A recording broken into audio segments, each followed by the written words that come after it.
तो guys welcome back to our channel.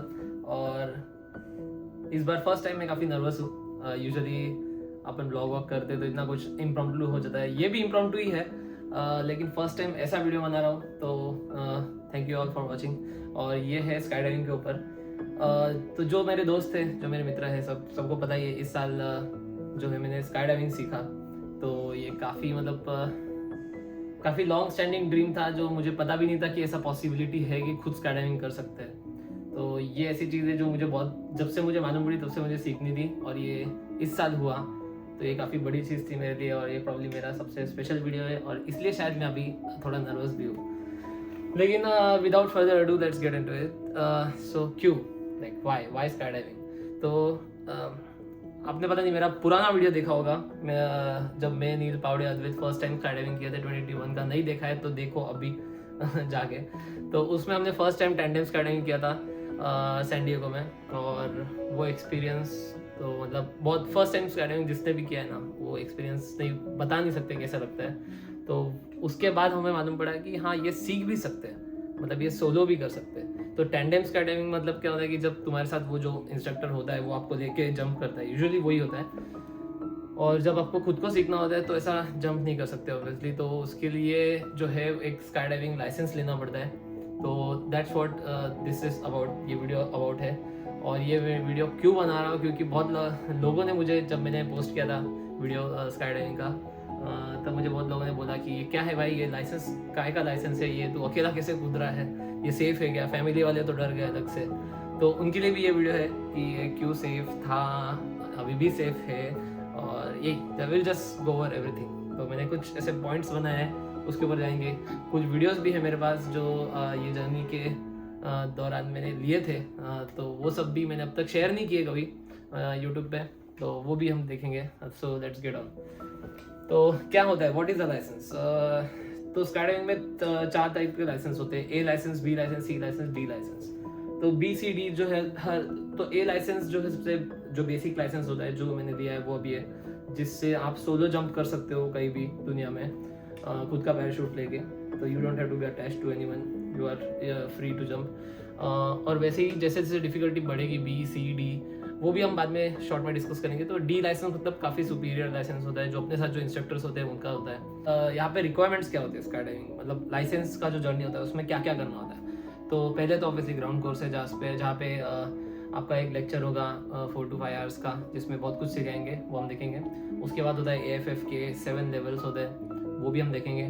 फिर कुछ कोच जम्प्स होते हैं, कोच जम्प्स के बाद पैकिंग सिखाया जाता है कि पैराशूट पैक कैसे किया जाता है, वो भी है। और फिर मिनिमम 25 जंप्स चाहिए होते हैं ए लाइसेंस के लिए, तो वो भी कैटेगरी, वो भी एक करना पड़ता है चेक मार्क। और फिर कुछ क्विजेस है, और फाइनली एक ऑनलाइन एग्जाम होता है। और फिर एग्जाम के बाद एक चेक ड्राइव, जैसे अपना लाइसेंस ड्राइविंग टेस्ट कैसा होता है, वैसा एक चेक ड्राइव भी होता है, जहाँ पे कुछ पैरामीटर्स होते हैं वो आपको मीट करने पड़ते हैं, उसके बाद आपको लाइसेंस मिल जाता है। तो इससे पहले कि मैं ग्राउंड कोर्स में डाइव करूँ, मैं ये बता दूँ कि हाँ, कुछ लोग को लगता है कि ये पैराशूट में अगर खुला ही नहीं, कैनोपी जो बोलते हैं पैराशूट को, वो खुला ही नहीं तो क्या होगा, तो सबको पता ही क्या होगा। लेकिन ऐसा नहीं है।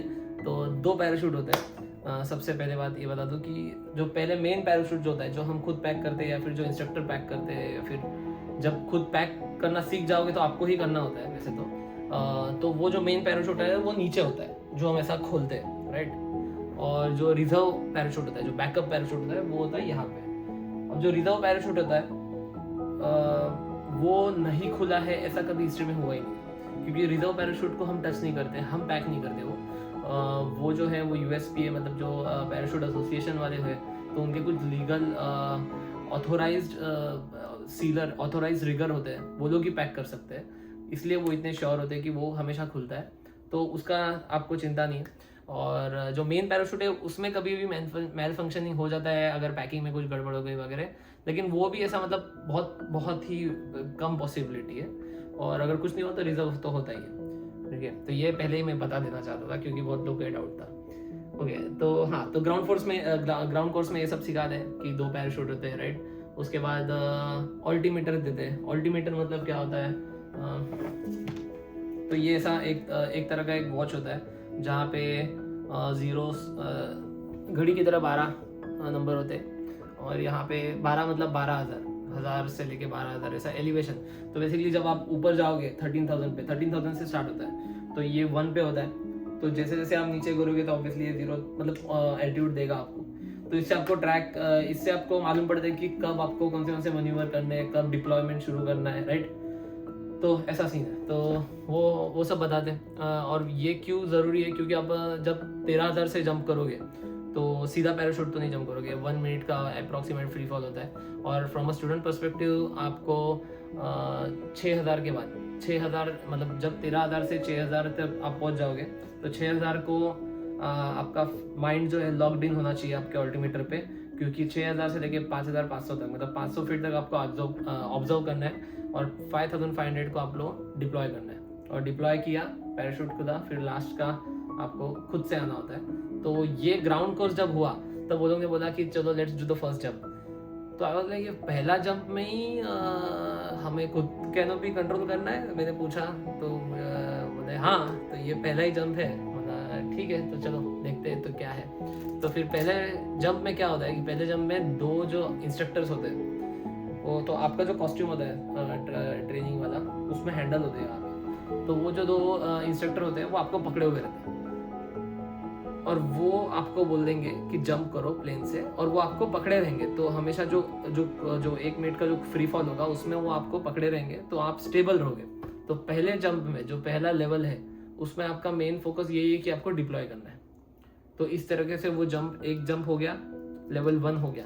तो level 1 was just about jumping, getting used to कि क्या होता है और कितना जल्दी ड्रॉप होता है, राइट। तो ऐसा ये ग्राउंड क्रॉस बस एक जंप का ट्रेनिंग होता है, यूजुअली हर जगह पे ऐसे ही स्टार्ट होता है। फिर आता है लेवल 2, 3, 4, 5, 6, 7। तो अब हर लेवल में कुछ ना कुछ होता है और एक पैरामीटर होता है जो क्लियर किया तो हर लेवल में अगले लेवल में क्लियर होते हैं। तो इस तरीके से एक रिपोर्ट कार्ड भी होता है 7 लेवल्स का। उसमें हर लेवल पे के बाद जो इंस्ट्रक्टर अपने नोट्स लिखता है और लिखता है कि is he clear for the next level और नॉट।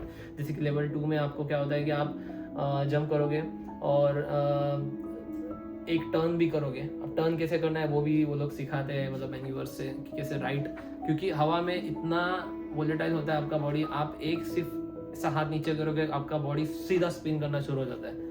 आपको समझेगा नहीं, वो इतना जल्दी एल्टीट्यूड जो ड्रॉप होता है। जो मेरा पहला जंप था ना उसमें मैं ठीक से पुल नहीं, मेरा बेसिक था पहला जंप का, मेरे को सिर्फ डिप्लॉय करना था, राइट।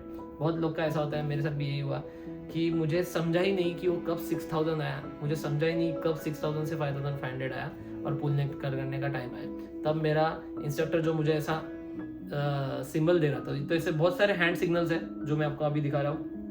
ये सब हैंड सिग्नल्स भी आपके दिमाग में कंप्लीटली याद हो जाने चाहिए, क्योंकि हवे में कुछ सुनाई नहीं देने वाला है, सब हैंड सिग्नल्स का ही खेल है। हैंड सिग्नल्स नहीं याद रहे तो अक्सर इंस्ट्रक्टर भी गुस्से हो जाते हैं अपने ऊपर। तो हैंड सिग्नल्स तो याद रहने चाहिए। तो ये ऐसा जब उसने मुझे दिखाया तब मुझे डिप्लॉय किया, तो ये दैट मीन्स डिप्लॉय, ठीक है। तो ऐसा लेवल 1 था। लेवल 2 में मुझे कुछ टर्न्स करने पड़े जो मैं काफ़ी अनस्टेबल था, तो मुझे लेवल 2 रिपीट करना पड़ा। फिर मैंने लेवल 2 रिपीट किया, वो मेरा हो गया। फिर लेवल 3 में क्या था, लेवल 3 में वो 2 लोग आपके साथ एग्जिट करते हैं। ओके, लेवल 3 वो था जब फर्स्ट टाइम वो आपके साथ एग्जिट करेंगे और मीनवाइल वो हवे में जब आप फ्री फॉल में हो वो आपको छोड़ देंगे, तो आप कंप्लीटली सोलो होंगे। That will be the first time जब instructor will let go of you in free fall. और हाँ, पहले जंप से ही एक बार आपने डिप्लॉय कर दिया, फिर आपको खुद से अकेले से ही आना है नीचे, कोई ये that will B right from the first jump. और उसमें अगर कोई टेंशन है तो उसमें बता दो कि उसमें अपने पास एक वॉकी टॉकी होता है रेडियो का, जो अपने को नीचे से जो अपना इंस्ट्रक्टर है वो अपने को गाइड करता रहता है कि आप राइट जा रहे हो तो राइट टॉगल खींचो, आप लेफ्ट जा रहे हो तो लेफ्ट टॉगल खींचो, अगर विंड ऐसा आ रहा है तो वो हमको पूरा गाइड करेंगे कि आपको कैसे प्रेशर पॉइंट्स लगाने और कैसे प्रॉपरली जो है अपना लैंडिंग एरिया में लैंड करना है।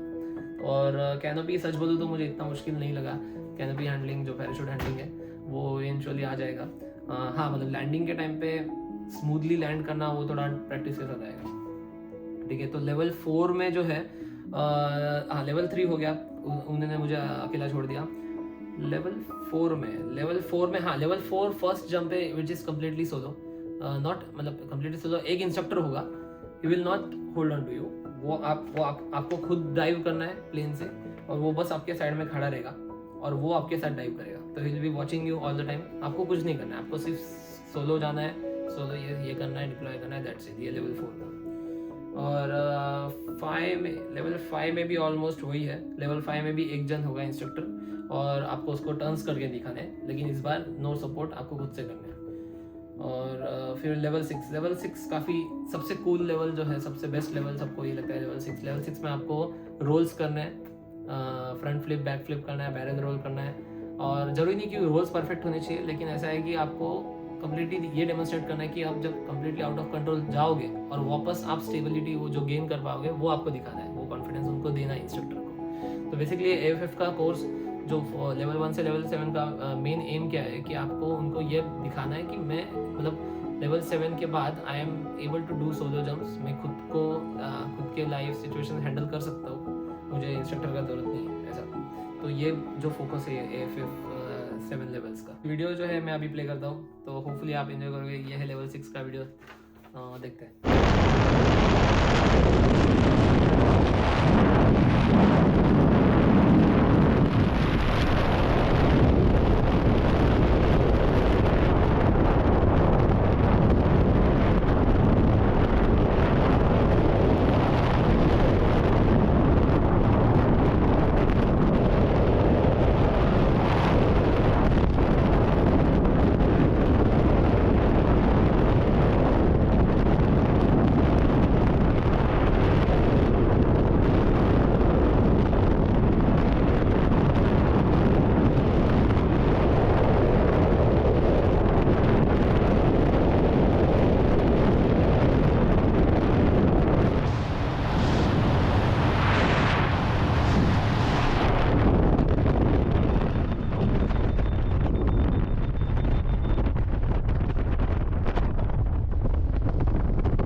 लेवल 7 पर्सनली मुझे सबसे मुश्किल लगा, मुझे 2 बार रिपीट करना पड़ा, क्योंकि लेवल 7 में आपको ट्रैकिंग करना है। बट ट्रैकिंग जो है वो ऐसी चीज़ है जो मुझे पर्सनली सबसे डिफिकल्ट लगी, और जो प्रैक्टिस के साथ ही आती है, इतनी जल्दी नहीं आएगी। मैंने काफ़ी लोगों से बात भी किया। ट्रैकिंग में क्या होता है कि आपको हवे में, अभी अब तक सिर्फ टर्न्स किए, आपने फ्लिप्स किए, ठीक है। ट्रैकिंग में आपको एक्चुअली हवे में मूव करना है। अभी समझो मुझे ये, मैं ऐसा गिर रहा हूँ और मुझे आगे जाना है, तो मुझे आगे जाना है, तो उसके लिए मुझे मेरे पैर जो है वो एक्सटेंड करने पड़ेंगे, मेरे हाथ जो ऐसे है, आर्क बनाना जो है वो आपको पूरा टाइम एम्फोसाइज किया जाएगा, क्योंकि आपको आर्क बनाना है। क्योंकि आप जब गिरोगे तो कैसे भी लोटपोट अगर आप हो रहे हो, first thing you have to do is arch your body. जो आपका बॉडी है उसको कम्प्लीटली ऐसा आर्क करना है, तो ही आपका बॉडी स्टेबल होता है। तो आर्क करने वाली चीज़ है ना, आपके दिमाग में घुसाई जाएगी, जो कि बिल्कुल ज़रूरी है। तो इसी वजह से लेवल 7 में लेकिन क्या होता है कि लेवल 7 में आपको ट्रैक करना है, तो ट्रैक करते हो वो आर्क नहीं काम आएगा, तब आपको फाइनली हाथ जो है ऐसे पीछे लेने और आपको ऐसा आगे जाना है। तो वो काफ़ी मुश्किल चीज़ है, क्योंकि आपका बॉडी फटाक से अनस्टेबल हो जाता है। तो वो मुझे 2 बार रिपीट करना पड़ा, लेकिन इवेंचुअली मुझे आ गया। तो वो था लेवल 7। तो इस तरीके से जब लेवल सब 7 हो जाते हैं, 8-9 जंप जितने भी लगे, 10 जंप लगे, उसके बाद यू आर क्लियर्ड सोलो। इसका मतलब आप अभी सोलो जंप कर सकते हैं, लेकिन 25 जंप्स करने हैं लाइसेंस तक, राइट। तो वो है, तो 25 जंप्स में फिर बीच के 10 जंप क्या करेंगे, 10 बार, तो उसमें आपको कुछ कोच जंप्स करने हैं। तो कोच जंप्स में कुछ एडवांस मैनूवर्स वो आपको सिखा दे, जैसे कि कैसे एलिवेशन फास्ट लूज करने का, कैसे एलिवेशन कंट्रोल करके गेन करने का। मतलब बॉडी को ऐसा स्प्रेड किया तो आप ऊपर जाते हो, बॉडी को और आर्क करोगे तो आप नीचे जाओगे। तो बेसिकली इसका मेन एम क्या है कि कोच जंप से they make sure that you are safe to jump along with others, क्योंकि स्काई डाइविंग ऐसी चीज़ है लोग अकेले इतना नहीं करते, लोग यूजुअली ग्रुप्स में करते हैं। तो ग्रुप जंप्स में आपका ज़रूरी है कि आप खुद भी सेफ रहो और सामने वाले को भी सेफ रखोगे, राइट। तो कोच जंप्स में 5 से 6 कोच जंप्स होते हैं, जहाँ पे अलग अलग चीज़ वो सिखाएंगे आपको। मेरे पास कुछ कपल ऑफ कोच जंप्स के वीडियो है, केविन के साथ ही मैंने एक कोच जंप किया, तो लेट्स सी दैट वीडियो। इसमें मुझे उसको एक बार डॉक करना था। डॉक करना मतलब मुझे उसको आके ऐसा पकड़ना था कि मैं उसको पकड़ा और फिर मैं उसको छोड़ दिया और फिर अपने रास्ते पे चला गया। केविन ने हेल्प किया। मैं जब सामने आया तो मैं अनस्टेबल हो गया था, तो उसने मेरा हाथ सब पकड़ लिया। तो आप ये वीडियो में वो देखोगे।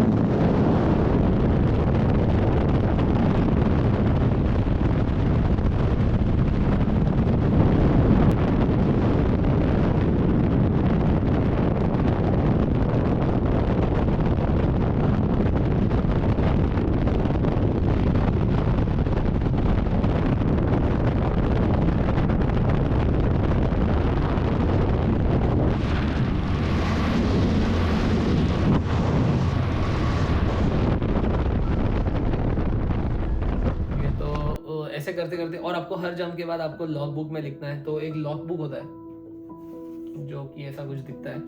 तो ये लॉग बुक हर स्काईडाइवर के पास होता है, उसमें आपको हर एक जंप का डिटेल लिखना होता है, इंक्लूडिंग दी AFF। इस तरह से आप एक रिकॉर्ड रखते हो कि आपने कितने जंप्स किए, उसमें लिखा रहता है ऐसा कि आप कौन से एल्टीट्यूड पे डिप्लॉय कर रहे हो और वो जंप में क्या किया, किसके साथ थे ऐसा नहीं है, लेकिन क्या किया वगैरह ऐसे बेसिकली, और डेट लिखना होता है, ठीक है। तो ऐसा करके हर जंप के बाद आपको डिटेल्स लिखने होते हैं और साइन करना होता है इंस्ट्रक्टर के साथ या फिर कोच के साथ। पैकिंग, तो एक आपको पैकिंग क्लास लेना होता है जो कि एक पूरा दिन जाता है उसमें। वो सबसे टायरिंग डे था, क्योंकि पैराशूट पैक करना इतनी मुश्किल चीज़ है मुझे नहीं लगा था। काफ़ी इंट्रिकेट डिज़ाइन है पैराशूट का, उसको पैक करना, क्योंकि ऑब्वियसली वो आपको ही डिप्लॉय करना है, वही चीज़ आपको नीचे लेके आती है। तो पैकिंग क्लास में बहुत मज़ा आया, मुश्किल है लेकिन ऐसी है कि उसकी आदत होनी चाहिए, जो मुझे अब तक नहीं है, जो मैं ट्राई करूँगा जब मैं खुद का पैराशूट लूँगा।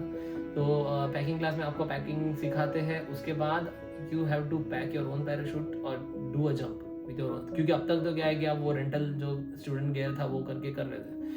तो आपको पता ही है कि पैराशूट तो इधर के लोगों ने पैक किया है तो अच्छा ही होगा। अब फर्स्ट टाइम आप खुद का पैराशूट पैक करोगे और फिर वो लेके जंप करना है, तो वो जंप में मुझे बहुत डर लगता है। मेरा लगता है ऑलमोस्ट 17 या 18 जंप था ये खुद का पैक्ड वाला। वो जंप में मुझे डर लगा था बहुत कि ये मैंने पैक किया, ये खुलेगा या नहीं, और थैंकफुली वो अच्छे से खुला, सब कुछ नीचे आया। फिर इस तरह से वो डर भी चला गया था। तो पैकिंग जंप्स हो गया।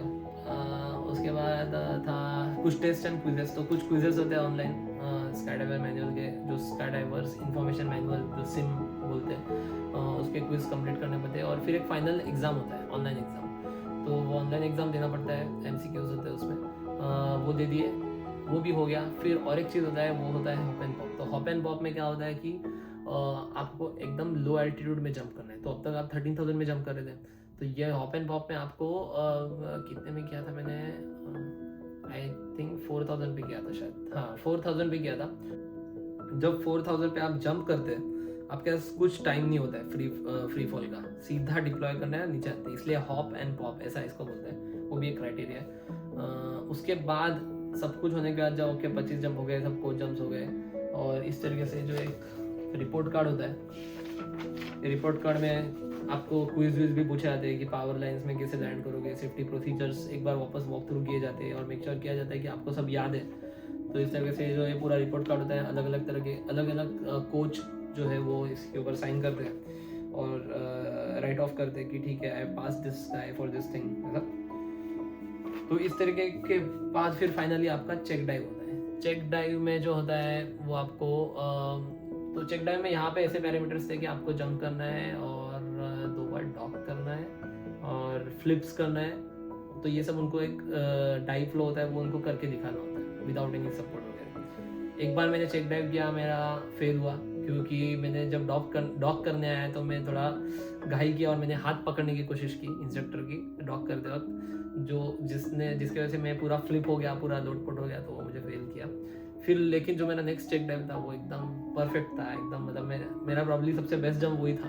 उसके बाद फाइनली लाइसेंस मिला and then you are clear to do solo jumps all around the world. अभी एक्सपीरियंस के मामले से बताऊँ तो काफ़ी डर लगता है, मतलब जो इनिशियली ग्राउंड कोर्स होता है, फर्स्ट जंप होता है, उसके बाद आपको लगता है कि हाँ मुझे कॉन्फिडेंस आ गया है। लेकिन जब मैं फिर अगले वीकेंड हमेशा जाता था कि चलो आज मुझे AFF 3rd लेवल करना है, राइट, और आज एटलीस्ट 3-4 जंप तो कर ही दूंगा, ये सब। लेकिन जब एक्चुअली मैं उधर पहुंचता था तब मुझे डर लगता था। और जब मैं वो प्लेन में बैठता था और वो प्लेन में जब ऊपर जो 10 मिनट लेके जाते हैं ना, वो 10 मिनट में आपका बॉडी पूरा ऐसा ठंडा पड़ जाता है, आपको लगता है कि क्यों आया हूँ, क्यों कर रहा हूँ ये। और फिर जब वो दरवाज़ा खुलता है और जब आप जंप करते हो तब जो लगता है वो, मतलब वो फीलिंग पता नहीं, वो फीलिंग अनमैच्ड है। लेकिन एक बार जंप कर लिया ना, जो फ्री फॉल में है वो, उसमें मुझे बिल्कुल डर नहीं लगा जेन्युइनली स्पीकिंग। लेकिन जो उधर तक का जो रास्ता होता है सुबह जाने का गाड़ी से, कभी कभी तो मैं पार्किंग में गाड़ी लगा कर सोचता था कि अभी मैं इधर आया हूँ इतना दूर,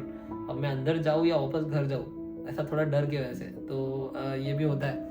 ऐसे करते करते मुझे 10-12 जंप लगे एटलीस्ट ये डर निकालने के लिए। लेकिन फिर बाद में मैं काफ़ी कंफर्टेबल हो गया था। 15-16 के बाद खुद से ही जाता था, जंप करता था, आ जाता था। दिन में 5-5 जंप भी किए तो भी मतलब कुछ इतना लगा नहीं था। अभी आगे क्या, आगे व्हाट नेक्स्ट इज अगले साल पैराशूट लेंगे खुद का, उसके ऊपर वापस वीडियो बनाएंगे अच्छे से। और फिर एक बार पैराशूट ले लिया तो फिर स्काई डाइविंग बहुत ही चीप हो जाता है, क्योंकि एक एक जंप का सिर्फ $30 वगैरह होते हैं। तो आप पैराशूट लेके जब चाहो तब जाके जंप कर सकते हो, अलग अलग मूव सीख सकते हो। और फिर आई फ्लाई जो है यहाँ पे, जो इंडोर स्काई डाइविंग बोलते हैं टनल में, वो प्रैक्टिस ग्राउंड की तरह होता है हर स्काई डाइवर का। वहाँ पे अलग अलग मैन्यूवर्स और बॉडी कंट्रोल, बैक फ्लाइंग और फ्री फ्लाइंग, ऐसा हर अलग अलग चीज़ जो है वहाँ पे प्रैक्टिस कर सकते हैं। तो वो भी करेंगे और देखेंगे और अच्छा स्काई डाइवर बनेंगे। तो यही है, बस यही है कि अभी बी लाइसेंस भी लेंगे अगले साल, फिर सी लेंगे, फिर डी लेंगे।